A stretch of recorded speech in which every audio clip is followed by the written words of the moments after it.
All right, guys, let's pick up where we left off, which is with the topic of imperialism. And again, quiz yourself for a second. What is the definition of imperialism? What is imperialism? It is when a stronger nation gains control over a weaker nation. All right, hopefully you remember that. And so in our last presentation, we talked about the reasons why a country will imperialize. So those were the economic, political/military, as well as social justifications for imperialism. In addition, we looked at the United States experience, how we started by establishing trade relationships with Japan and China. And then we also reviewed the Monroe Doctrine and how our foreign policy was geared towards keeping the Europeans out of the United States, and that we kind of called dibs, as it were, on the Western Hemisphere, that we did not want Europe to establish new colonies in our half of the world. All right. With that, we are going to move on to some new topics. Specifically, we're going to look at how Alaska and Hawaii became part of the United States. And to start with, we're going to first look at Alaska. All right, if you're not familiar with Alaska, please direct your eye to the bottom of the page. You see that picture of the globe? Alaska is that orange state that is in the center. To its right is that pink area, that's Canada. And to its left, that yellow area is Russia. And the way we get Alaska is basically we buy it. We buy Alaska. And the situation with Alaska is kind of similar to what we saw with Louisiana. If you remember with the Louisiana purchase, that was when Napoleon was in the middle of his wars in Europe, needed extra money, knew that trying to defend Louisiana would be really tough because, he was at war with Britain and France and they were on his borders with the Louisiana Purchase. So, or rather Spain, in England. So he said, let me sell this off to the Americans and I'll make some money off of it. Similar idea here. When it comes to Alaska, Russia needs money because it is fighting in the Crimean War. And one of its enemies in the Crimean War is Britain. And Britain actually had control of Canada. At that time, Canada was part of the British Empire. It was Britain's colony. So Russia did not feel comfortable with its ability to hold on to Russia. Russia did not feel comfortable with its ability to hold on to Alaska. So it was willing to sell it to make a couple of extra bucks. It was willing to sell it to the United States. Now, at the time of this sale, everybody thought there was a big belief that we would be crazy to buy what they considered to be a frozen wasteland. In fact, a lot of people argued that Secretary of State William Seward, the one who was negotiating this purchase, that they called this Seward's folly. They said folly meaning, something silly, something foolish to do. And they were saying, you're an idiot. What? This place is home to polar bears and ice cubes. Why are you going to buy this? What is the point? Why this land has no value. It's in the middle of nowhere. What are you thinking? But the sale ended up going through. So for $7.2 million, we ended up buying this piece of land. And later, Alaska will become a state. It becomes a U.S. state in 1959. Now, what's kind of funny is, looking back, Seward actually gets the last laugh. Ends up $7.2 million was one of the sweetest deals in history because Alaska is unbelievably valuable. Unbelievably valuable. Alaska has a boatload of oil in it. The place is crisscrossed with all kinds of oil pipelines and everything like that. We make a ton of money there. And not only that, like you can see from the list, platinum, jade, amethyst, coal, gold. In addition, if you ever go over there, it is just wildlife like you wouldn't believe. Salmon and moose and beautiful, really natural, preserved land, beautiful forest. I mean, it's just stunning area. If you ever have the chance to visit, definitely do it. But Anyway, so like I said, we definitely got the last laugh. Worth $7.2 million. Is forget about it. It's pennies compared to what we get out of it today. Very, very valuable land. In addition, the only other thing you should probably be aware of when it comes to Alaska is the name of the tribal group that is indigenous to the area.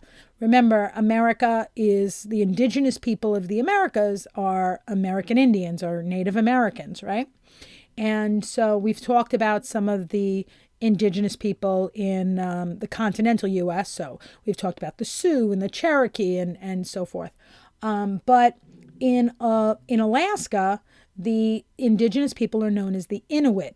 Now, some people used to refer to them as Eskimos. People generally don't do that now. It's considered like an inaccurate term, that it's more correct to call them the Inuit people because that's their tribal name.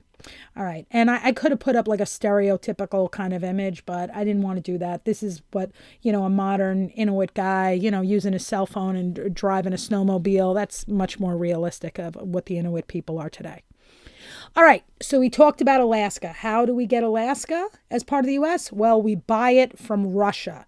And even though they called it Seward's Folly, the sale goes through. All right, so we understand Alaska. The next one we're going to talk about is Hawaii. So, start us out.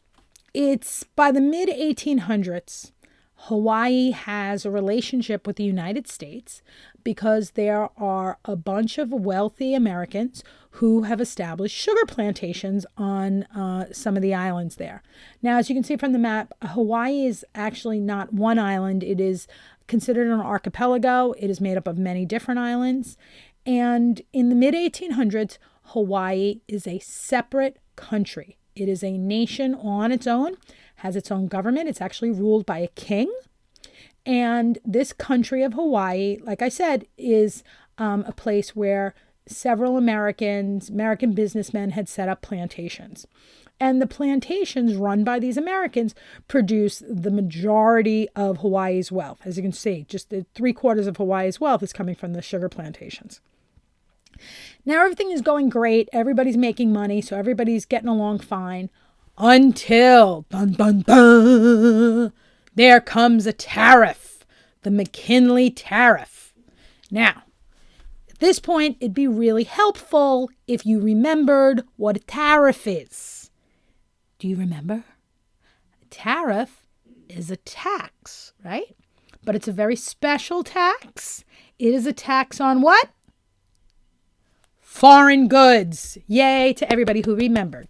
All right, so a tariff is a tax on foreign goods. And like I just told you, at this point, Hawaii is a different country. So because of that, all of the sugar that's grown on Hawaii, when you ship it to the U.S. to sell it, this sugar is subject to that tariff. So the price of the sugar is much higher. And so these growers are very unhappy. They're not making as much money anymore. So naturally, they want a solution to this. And so what do they say to themselves? They said, look, one of the best ways, the easiest way to get around this tariff is why don't we make Hawaii part of America? If Hawaii was part of America, we would not be subject to the tariff, right? So they're pushing hard for Hawaii to join the U.S. and for the United States to annex Hawaii. And actually, this idea has a lot of support. Has a lot of support from the U.S. military. So if you remember when we talked about the reasons for imperialism, remember we talked about the economic, political, and social justifications for imperialism. We talked about the fact that economically you want colonies because they make you a lot of money, right? So look at Hawaii. Why would we want Hawaii? Because we make a lot of money from the sugar plantations there, though that it would be considered a raw material. The sugar that's produced in Hawaii would be considered a raw material, and we make a ton of money from it. The other thing, if you remember, when we looked at the political/military reasons for imperialism, we talked about the fact that it's great to set up naval bases in your colonies. It's important to set up naval bases in your colonies. During this period in the 1800s, late 1800s, a lot of the naval boats were steamships, and steamships are powered by coal. And you cannot just fill a boat up with a ton of coal. It's very heavy. You have to, at some point, kind of pull over and fill your coal stacks up. You know what I mean? The same way you can't drive a car without pulling into the gas station every now and again. Same thing happens with your steamships. So take a look at that globe. See the globe on the slide there? And you see the red circle. That's where Hawaii is. Hawaii is smack dab in the middle of the Pacific Ocean. Now, this is beautiful because if you're chugging along in your ship, you're in the middle of this ocean, you're going to need fuel. You can't just pull over anywhere. So it's beautiful that the United States has this port that it can stop at, especially when we start traveling from the United States over to Japan and to China, which of course are on the left side of the map there. Anyway, so like I said, this idea to make Hawaii part of the United States has a lot of support, not just from the sugar plantation owners, but also from the U.S. military. You see, we had created a naval base in Hawaii. The name of the naval base is very famous. It is Pearl Harbor. Now, those of you who had Global last year, that name should sound very familiar. It is Pearl Harbor that gets bombed, and because of that, the United States enters World War II. Okay, so that's the Pearl Harbor I'm talking about. Those of you who haven't had Global yet, don't worry, we're going to talk about that later in the year. But anyway, so like I said, we had this naval base, Pearl Harbor. It was already in Hawaii. So we had a naval base in a friendly foreign country. However, to the Navy, as good as it is to have that base in a friendly foreign country, it would be far better and much more secure to have a naval base in America, right? That way you don't even have to worry about it. So you don't want to, instead, it would be much better. If we have our naval base, a huge, very important, strategically important location, militarily, it would be much safer if it was under the control of the United States. So they love the idea. The military loves the idea of annexing Hawaii. But even so, despite these two groups kind of pushing for Hawaii to join the U.S., the President Cleveland is a no-go. He has no interest in moving forward with that. He says he's not going to annex it. It doesn't have the support of the Hawaiian people. He's not doing it. This is a friendly government. You can't pull that move. So this plan goes on the back burner until things change in Hawaii. Like I told you, Hawaii had its own government and was ruled by a king. But the king dies and his daughter takes over. And her name is Queen Liliuokalani. I'm probably brutalizing the pronunciation of her name, so I'm just going to refer to her as the queen, okay? But she becomes the queen of Hawaii. And what happens is she wants to institute reforms, all right? So she wants to change things. If you remember how we were talking about in the progressive era, that the trusts had a lot of money, and because they had so much money, they had a lot of power over the government. Remember how we talked about that? Well, it's the same situation in Hawaii. These plantation owners, these American plantation owners, because they have so much money, because they are responsible for a huge part of the Hawaiian economy, they have a lot of power over Hawaii.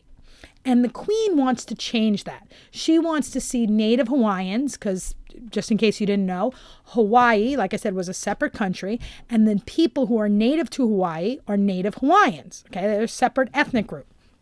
So she wanted to see these Native Hawaiians having a greater voice in their government, and she wanted to lessen the power of the growers. All right. Now, obviously, the growers are not going to be happy with this. They want to maintain control, of Hawaii, and they're very uncomfortable with this queen. So they take another stab at getting Hawaii annexed. And luckily for the growers, we have a new president, and this president is President McKinley. And McKinley does support annexing Hawaii. So this is the way it goes. What happens is the planters overthrow the queen's government. The planters overthrow her government. They actually get support from a U.S. ambassador, and they overthrow the government of Hawaii. And Sanford B. Dole, that's the guy on the bottom who's got the funky beard that kind of, I don't know, it looks like two ponytails. I don't know. But the wacky beard. He's Dole. When I say Dole, I mean like Dole pineapple, like the Dole sticker you see on your bananas. That Dole, the fruit cup guy. That Dole, he ends up being named president. Now, he is not a politician. He's a businessman. He is the owner of the biggest fruit company in the world. He is not looking to rule a nation. It's basically what they call a stopgap measure. It's just like an in-between. It's a temporary thing. He basically takes over the country with the sole purpose of getting America to annex Hawaii. Again, it probably reminds you of Texas, right? Remember how Texas used to be part of Mexico, and then the people who lived in Texas overthrew Mexico, declared their independence, and once they were independent from Mexico, they applied to be part of the U.S. Similar idea here in that the Dole and the other planters overthrow the government of Hawaii. Once they overthrow the government of Hawaii, they apply to be part of the United States. And it works. Like I said, by 1893, the Queen gives up her throne and President McKinley agrees to annex Hawaii. If you look at the political cartoon on the right, that's from a cover of a famous magazine at the time, the woman kneeling is the Queen, and she is next to Uncle Sam. And this is supposed to look like a wedding, but not just any wedding. This is often referred to as a shotgun wedding, as you see the person behind them holding a shotgun in his hand. If you're not familiar with that term, a shotgun wedding is referred to, they use that term to refer to a wedding where two people are forced to get married. And the stereotype, the joke is that they're doing it at the end of a shotgun, that somebody's threatening them with a shotgun that they must get married. The stereotype is like if, boy and girl are dating and he gets her pregnant, the parents will force them to get married. There's the idea. And that's what they call a shotgun wedding. It's a rushed affair where the people getting married don't necessarily want to get married, but they're being forced. Same situation here. The Queen of Hawaii is being forced to, marry or, have a relationship with the United States. And that's the idea, that it is not Hawaii is not willingly joining the United States. It's being forced to join the United States. And the person who is acting as the minister, so he's the person performing the ceremony, the guy holding the book, that is supposed to be President McKinley. So that's the idea, that there's a shotgun wedding that makes Hawaii part of the United States. All right, with that, you have learned how Alaska and Hawaii become part of the U.S. And with that, good luck on your quiz, and I will talk to you next time.